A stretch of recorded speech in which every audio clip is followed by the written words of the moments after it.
شمع رسالت کے پروانوں، آج 14 رجب ہے اور 13 رجب کو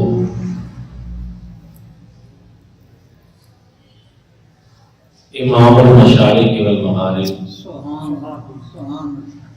مظہر العجائب والغرائب اسد اللہ الغالب امام الاشجعین داماد پیغمبر اخیر رسول زوج بطول حضرت مولا علی شیر خدا کرم اللہ وجہہ، آپ کا یوم ولادت مشہور ہے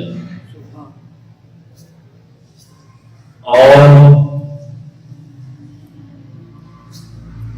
آپ کا ذکر خیر یہ اہل ایمان کے لیے عبادت کا درجہ ہے۔ کریم علیہ السلام نے ارشاد فرمایا کہ علی کا ذکر کرنا یہ عبادت ہے، اس لیے یہ ہماری خوش نصیبی ہے کہ ہم اپنی زبانوں پہ اللہ اور اس کے رسول صلی اللہ علیہ وآلہ وسلم کے محبوب حضرت علی شیر خدا کا ذکر اپنی زبانوں پہ لائیں اور اس سعادت سے بہراندوز ہوں۔ اس میں تو کوئی دوسری رائے نہیں کہ جو آپ کے فضائل ہیں، جو آپ کے مناقب ہیں، ان کا احاطہ کرنا یہ نہ صرف میرے بات کی بات نہیں بلکہ یہ انسانی بات کی بات ہے۔ آپ کے کمالات بے شمار، آپ کے فضائل اور مناقب بے حد و بے حساب۔ البتہ یہ ہے کہ جتنی دیر بھی ہم آپ کا ذکر کریں گے ہمارے دلوں کو قرار ملے گا، ہمارے دلوں کو سکون ملے گا اور یہ ہمارے لیے ذریعہ نجات ہے۔ دوستان جی کا مشہور قول کے مطابق ام المؤمنین حضرت سیدہ خدیجہ رضی اللہ تعالی عنہا کے بعد بچوں میں آپ سب سے پہلے اسلام۔ ایک دن آپ نے دیکھا کہ حضور نبی کریم صلی اللہ علیہ وآلہ وسلم اور حضرت خدیجہ رضی اللہ تعالی عنہا نماز میں مشغول ہیں۔ آپ نے ایک نئی چیز دیکھی، حضور علیہ السلام سے پوچھا تو حضور علیہ السلام نے اللہ رب العزت کی وحدانیت کا بتایا اور پھر آپ نے وقت مانگا کہ میں اس سلسلہ میں حضرت ابو طالب سے بات کروں گا تو حضور علیہ السلام نے مصلحت کی بنیاد پر روک دیا کہ نہیں ابھی ان سے بات نہیں کرنی، لیکن جب آپ رات کو سوئے تو آپ کا سینہ اسلام کے لیے کھل چکا اور صبح اٹھتے ہی آپ نے اسلام قبول کر لیا اور پھر حضور علیہ السلام کے ارشاد کے مطابق اس کو اخفاء میں رکھا، یہاں تک کہ ایک موقع پہ آپ کو نماز پڑھتے ہوئے حضرت ابو طالب نے دیکھ لیا تو انہوں نے پوچھا کہ یہ تم کیا کر رہے ہو؟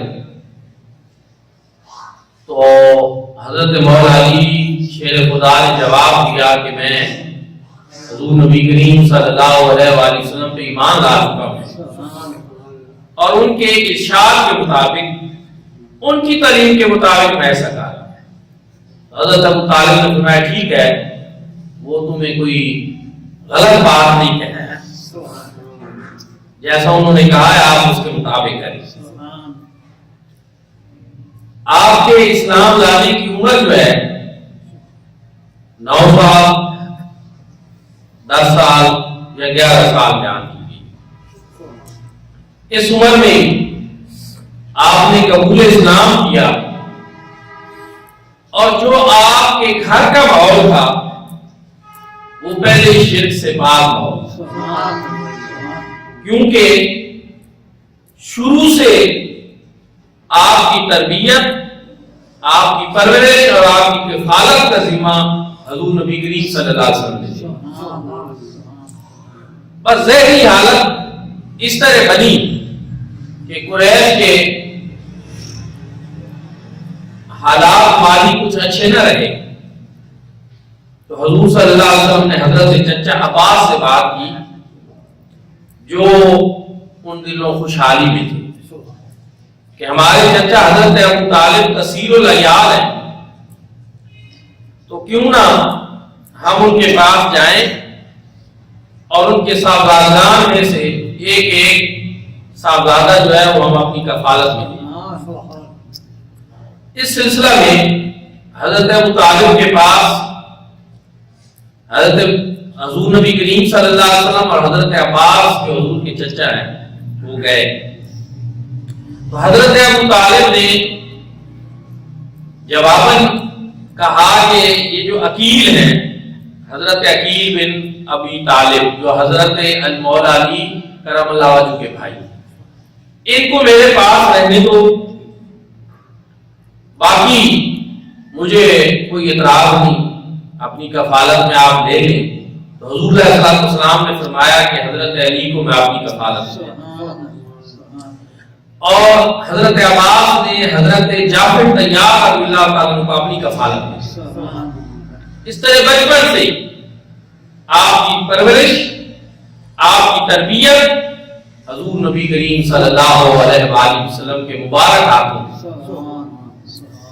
اور یہ اعزاز آپ کو حاصل ہے کہ آپ نے بدائے سے لے کر آدم آخر کسی بت کو سجدہ نہیں کیا، آپ پر شرک کا کوئی لمحہ نہیں گزرا، اور مردوں میں بچوں میں سب سے پہلے آپ کو حضور نبی کریم صلی اللہ علیہ وآلہ وسلم کے ساتھ نماز پڑھنے کا شرف دیا۔ ہر موقع پہ آپ نے حضور علیہ السلام کا ساتھ دیا، آپ کے ساتھ ساتھ رہے، اور جب نیا نیا اسلام کا سلسلہ تھا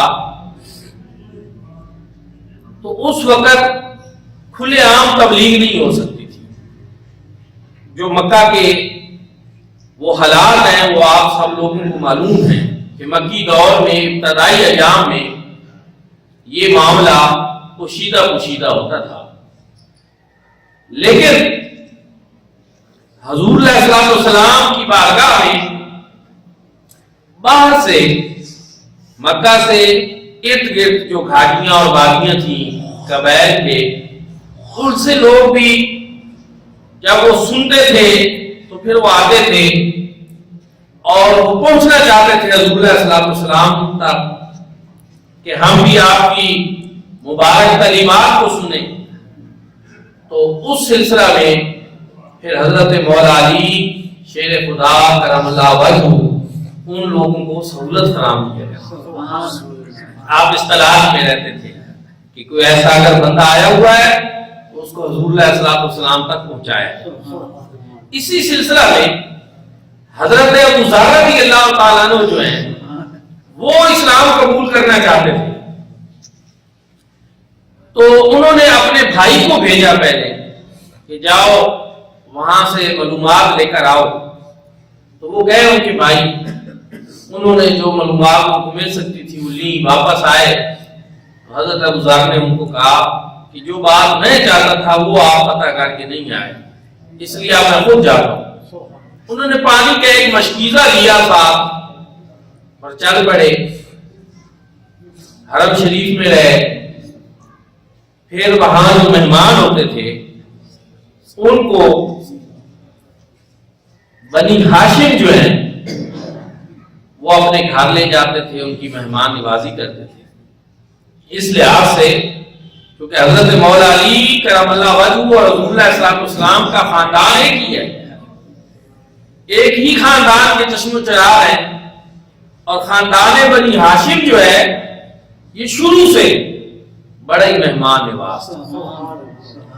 حضرت مولا علی نے حضرت ابوذر کو ساتھ لیا اور ان کی مہمان نوازی کی، رات کو رہے، پھر وہ صبح واپس آ گئے۔ آپس میں کوئی بات نہیں کی کہ کیوں آیا ہے، کس سے ملنا ہے، کیا ہے۔ وہ پھر دوبارہ حرم شریف میں چلے، دن انہوں نے وہاں گزارا، تلاش میں تھے حضور صلی اللہ علیہ وسلم کی کہ کہیں سے مجھے پتہ چلے اور میں آپ کی بارگاہ میں حاضری کروں۔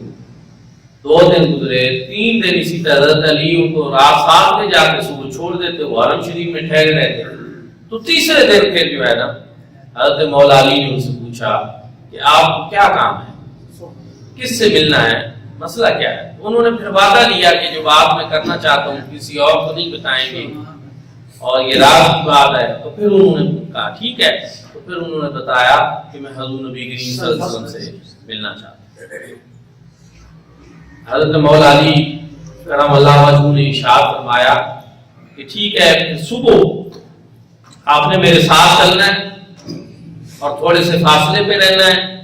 اگر مجھے کہیں کوئی خطرہ محسوس ہوا میں رک جاؤں گا، گویا کہ میں قضائے حاجت کے لیے رکا ہوں، تو آپ نے بھی ٹھہر جانا ہے، اور پھر اس طرح حضور علیہ السلام کے پاس ہم اکٹھے چلیں گے۔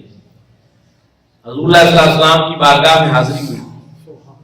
حضرت ابوذر کو حضور علیہ السلام نے توحید کی دعوت پیش کی، رسالت کی دعوت پیش کی کہ اللہ رب العزت کی توحید پہ ایمان لاؤ، میری رسالت پہ ایمان لاؤ۔ انہوں نے حضور علیہ السلام کی دعوت کو قبول کر لیا اور اسلام کو۔ یعنی یہاں سے آپ دیکھیں کہ کس طرح، کس انداز سے دین کی ترویج و اشاعت کے لیے ان مشکل حالات میں حضرت مولا علی کرم اللہ وجہہ کم سنی کے باوجود اپنی ڈیوٹی کر رہے ہیں۔ اس طرح کی اور بھی بہت ساری چیزیں ملتی ہیں۔ پھر ایک ایسا موقع آیا کہ مکی زندگی میں مسلمانوں کے لیے رہنا مشکل ہو گیا، دشوار ہو گیا۔ حضور علیہ السلام نے ہجرت کا پروگرام بنایا، اللہ رب العزت نے اجازت دے دی۔ قریش کی بھی میٹنگ ہوئی کہ آہستہ آہستہ پہلے ہجرت حبشہ ہو چکی تھی، پھر لوگ ہجرت مدینہ کر رہے تھے، تو اب حضور علیہ السلام یا آپ کے ساتھ صرف وہ مسلمان مکہ میں تھے جو بیمار تھے یا جن کو کوئی نہ کوئی مسئلہ تھا، باقی کثرت کے ساتھ ہجرت ہو چکی تھی۔ تو مشرکین نے یہ پروگرام بنایا، دارالندوہ میں اکٹھے ہوئے کہ نعوذ باللہ حضور علیہ السلام کا کام تمام کیا جائے، ہر قبیلے کے اس میں لوگ ہوں اور یہ رات جو ہے اس میں یہ کام کیا جائے۔ حضور علیہ السلام کو اللہ رب العزت نے مطلع فرما اور ہجرت کی اجازت بھی عطا فرما دی۔ تو حضور علیہ السلام نے حضرت مولا علی شیر خدا کو بلایا اور فرمایا کہ آج کی رات میرے بستر پر آپ آرام فرما۔ دوستوں اور بھائیوں، یہ کوئی آسان بات نہیں، یہ کوئی معمولی بات نہیں، وہ خطر معاملہ ہے، کفار نے محاصرہ کرنا ہے، اور حضرت علی شیر خدا کرم اللہ وجہہ آپ پوری طرح حالات کی نزاکت سے باخبر ہے کہ یہ آج کی رات بستر پہ سونا یہ کتنا مشکل کام ہے، لیکن یہ کام وہی کر سکتا تھا جس کو حضور علیہ السلام کی ذات پہ کامل بھروسہ، پوری طرح یقین، شک والے بندے کا یہ کام نہیں تھا۔ حضرت علی پوری طرح یقین کی دولت سے مالا مال تھے، اور حضور علیہ السلام نے پھر ان کو فرمایا یہ کچھ ہم مانتے ہیں، یہ کفار کو دینی ہے اور پھر آپ نے آ جانا۔ دوستوں اور بھائیوں، ہجرت کی شب حضرت علی کرم اللہ وجہہ پورے یقین کے ساتھ اور گہری نیند کے ساتھ وہاں حضور صلی اللہ علیہ وسلم کے بستر پہ کسی بھی قسم کی پریشانی کے بغیر اللہ رب العزت نے فرشتوں کی ڈیوٹی لگا دی کہ آپ نے حضرت مولا علی کی حفاظت کرنی. کفار ساری رات پہرا دیتے رہے اس انتظار میں کہ حضور صلی اللہ علیہ وسلم اٹھیں گے اور نعوذ باللہ ان کا کام تمام کریں گے، لیکن کسی نے ان کو بتایا کہ وہ تو جا چکے ہیں. تو پھر انہوں نے دیکھا کہ وہاں بستر پہ حضرت علی شیر خدا تشریف اور وہ سوئے. دوستو اس کے بعد 3 دن حضرت علی فرماتے ہیں میں مکہ میں رہا، لوگوں کے آمنے سامنے بھی آتا رہا، ان کی امانتیں ان کو واپس کی، اور پھر قباء میں حضور علیہ السلام ابھی تشریف فرما تھے مدینہ پاک میں. ربیع الاول کے وسط کے دن تھے کہ حضرت علی کرم اللہ وجہ بھی وہاں پہنچے. لیکن جب آپ وہاں گئے تو ہجرت کی وجہ سے، مسلسل سفر کی وجہ سے آپ کے پاؤں سوجے ہوئے بھی تھے اور زخمی بھی ہو چکے تھے. حضور علیہ السلام نے آپ کے پاؤں کے اوپر اپنا لعاب دہن لگایا اور اس کے بعد وہ پاؤں جو ہے بالکل ٹھیک ہو، اور پھر کبھی بھی ان آپ کے پاؤں میں تکلیف نہیں، ایسی شفا حضور نبی کریم صلی اللہ علیہ وسلم نے ان کو عطا کی. اور اس کے بعد حضور علیہ السلام نے حضرت سیدہ زہرا پاک سلام اللہ علیہا کے ساتھ حضرت مولا علی کا عقد کیا اور پھر ان دونوں کو دعائیں بھی دی. ان دونوں کے اوپر حضور صلی اللہ علیہ وسلم نے پانی بھی چھڑکا، اور پھر اس کے بعد بدر کی جب جنگ ہوئی تو اس جنگ میں مسلمانوں کی جو صورتحال تھی وہ آپ کو معلوم ہے. مکہ سے جو لوگ آئے ہوئے تھے ان کا مطالبہ تھا کہ ہمارے مقابلے میں ہمارے خاندان سے ہی لوگ آئے. تو حضور علیہ السلام نے جن لوگوں کو مقابلے کے لیے بھیجا ان میں حضرت حمزہ اور حضرت علی رضی اللہ تعالیٰ عنہ اور حضرت عبیدہ. جنگ بدر میں حضور علیہ السلام نے حضرت مولا علی کو تلوار عطا فرمائی جو حضور علیہ السلام کی تلوار تھی جس کا نام ذوالفقار تھا، اور وہ حضور علیہ السلام نے جنگ بدر کے بعد پھر ان سے واپس نہیں لی، ان کو یہ عطا فرمائی. اور وہ ذوالفقار ہینڈلی پھر ایک ضرب المثل بن گئی، جرأت اور بہادری اور شجاعت کا استعارہ بن گئی. اور علامہ اقبال رحمۃ اللہ تعالی علیہ نے اس کا بڑا خوبصورت نقشہ کھینچا کہ شاہ مرداں شیر یزداں قوت پروردگار لا فتح الا علی لا سیف الا ذوالفقار. کہ مردان عرب میں سے اگر کوئی مرد ہے اور ان کا کوئی بادشاہ ہے جرأت اور بہادری میں تو حضرت علی رضی اللہ. اللہ کے اگر کوئی شیر ہے تو حضرت علی رضی اللہ.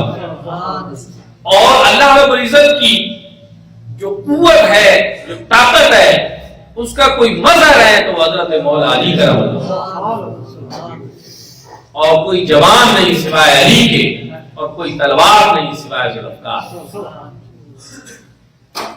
ہر موقع پہ آپ نے دعوے شجاعت دی، لیکن خندق کی جنگ کے موقع پر جب 10,000 کا لشکر لے کر مدینہ پاک پہ کفار نے چڑھائی کی، حضور علیہ السلام نے حضرت سلیمان فارسی کے مشورے پہ خندق کی کھدوائی کرائی شمال مغرب کی طرف مدینہ پاک، جہاں سے ان کے آنے کے چانس تھے.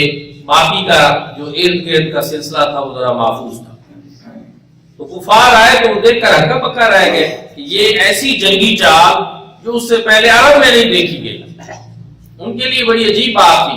لیکن ایک جگہ سے خندق ذرا تنگ تھی، تو پھر وہاں سے عرب کا ایک نامی گرامی شاہ سوار عمر بن عبد ود اس نے اپنا گھوڑا وہاں سے آگے کیا اور وہ خندق کے دوسری طرف آ گیا اور اس نے للکارا کہ کوئی ہے مسلمانوں میں سے تو آئے.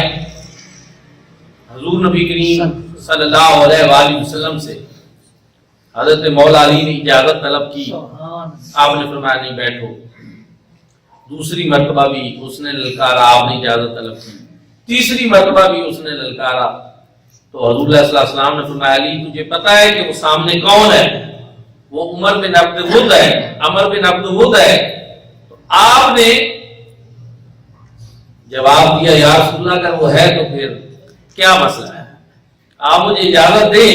حضور صلی اللہ علیہ وسلم نے اجازت مرحمت فرمائی اور اس کے بعد عمر بن عبد ود جو ہے اس کے بارے میں مشہور یہ تھا کہ وہ 1000 شاہ سواروں کا مقابلہ اکیلے کیا کرتا.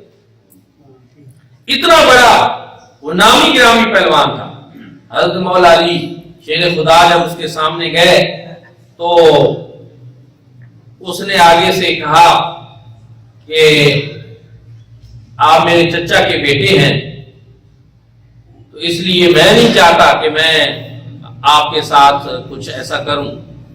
آپ نے فرمایا میں تو چاہتا ہوں اور تیری 2 باتیں میں نے سن رکھی ہیں کہ 2 باتوں میں سے ایک میں پوری کروں گا. تو اس لیے پہلی بات یہ ہے کہ تو اسلام قبول کر لے. اس نے کہا میں نہیں کروں گا. تو پھر آپ نے فرمایا دوسری یہ ہے کہ پھر میرے ساتھ جنگ کر.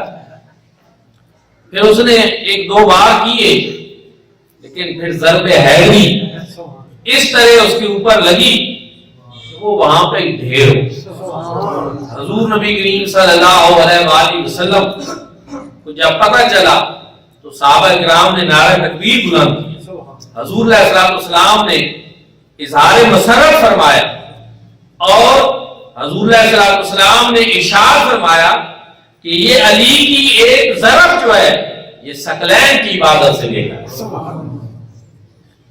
ان کی یہ خندق کی یہ ضرب جو انہوں نے عمر بن عبد ود پہ لگائی ہے یہ دونوں جانوں کی عبادت سے لے کر. دوستوں اور بھائیوں جرأت اور بہادری کا وہ پیکر وہ شاہ سوار میدان شجاع حضرت مولا علی شیر خدا کرم اللہ وجہہ. آپ کے مناقب فضائل تو بے شمار ہیں. سخاوت ہو, آپ کی عدالت ہو, آپ کی قضا ہو, آپ نے دین اسلام کی ترویج و اشاعت کے لیے جو گراں قدر خدمات انجام دی, جتنی بھی بیان کی جائے کم ہے. بس صرف یہ ہے اللہ رب العزت نے آپ کو حق کا معیار بنایا.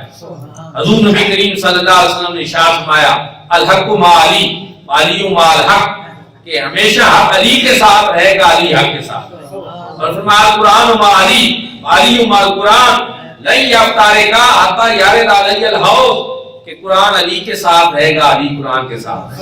یہ دونوں ایک دوسرے سے جدا نہیں ہوں گے یہاں تک کہ حوض کوثر پر بھی میرے پاس ہی کریں. دعا ہے کہ اللہ کریم ہم سب کو بھی حضرت مولا علی کرم اللہ وجہ کی تعلیمات پہ عمل پیرا ہونے کی توفیق عطا فرمائے.